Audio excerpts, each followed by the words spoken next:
வணக்கம். சென்ற வாரம் தூதுவளையை பற்றி பார்த்தோம். இன்று முசுமுசுக்கை என்ற மூலிகையை பற்றி பார்ப்போம். மரத்துண்டினால் தண்ணீர் இனிமை பெறவில்லையா, இவ்வாறு ஆண்டவருடைய ஆற்றல் வெளிப்படவில்லையா என்று சீராக்காகமும் 38:5 கூறப்பட்டுள்ளது போல, நிலத்தில் விளையும் செடி கொடி மரம் பழம் காய் கனி தண்டு அனைத்தும் அதன் சத்துக்களை முழுமையாக அறிந்து நோய் நீக்க பயன்படுகிறது.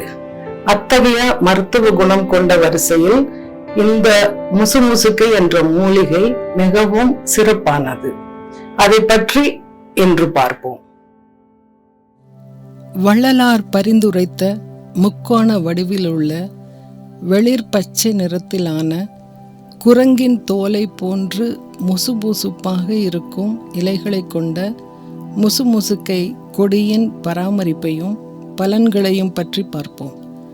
இதன் பழங்கள் தூதுவளையின் பழத்தைப் போலவே சிவப்பு நிறத்தில் இருக்கும்.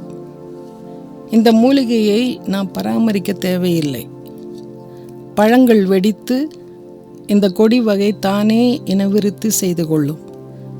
இந்த காயக்கல்ப மூலிகை சாலையோரங்களிலும் வயல்வெளிகளிலும் எளிதாக கிடைக்கக்கூடியது. இதன் இலைகள் நுரையீரலை பலப்படுத்துவதோடு அல்லாமல் அதை சுத்தம் செய்து தொடர்ந்து பராமரிப்பதில் மிகப்பெரிய பங்கு வகிக்கிறது.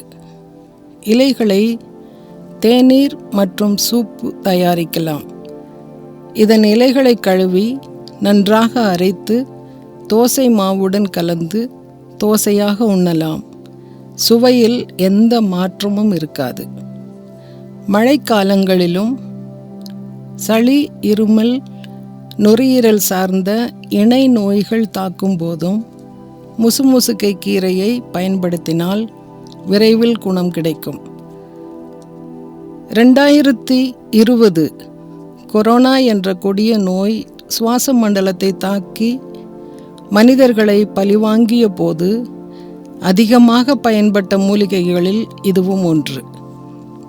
புகையும் தூசும் மாசும் சுற்றுச்சூழலை பாதிப்படைய செய்வது மட்டுமல்ல, மனிதரின் சுவாச உறுப்புகளுக்கும் மிகப்பெரிய சவாலாகவும் இருக்கிறது. சுவாச உறுப்புகளை சக்திப்படுத்தவும் நோயின் தாக்கத்தை குறைக்கவும் இந்த மூலிகை சமையலில் பயன்படுத்தப்படுகிறது.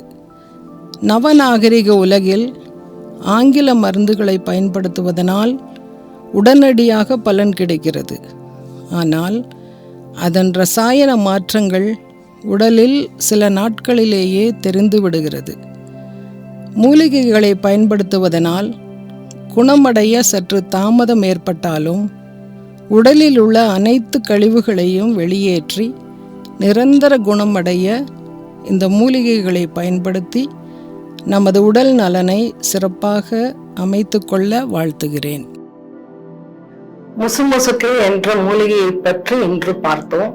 இது சுவாச உறுப்பில் உள்ள அனைத்து கழிவுகளையும் வெளியேற்றி விடுகிறது. இந்த வகை மூலிகை விலைக்கு வாங்க தேவையில்லை. சாலையோரங்களில் எளிதாக கிடைக்கக்கூடிய ஒரு மூலிகை. அதை கண்டுபிடித்து வீடுகளில் வளர்த்தால் நாம் நம் உடல் நலனை பாதுகாத்துக் கொள்ளலாம். ஆகவே நீங்கள் அனைவரும் இந்த மூலிகையை பற்றி தெரிந்து கொள்ள வேண்டும் என்று கேட்டுக்கொண்டு, தொடர்ந்து அடுத்த மூலிகையை அடுத்த வாரம் பார்ப்போம்.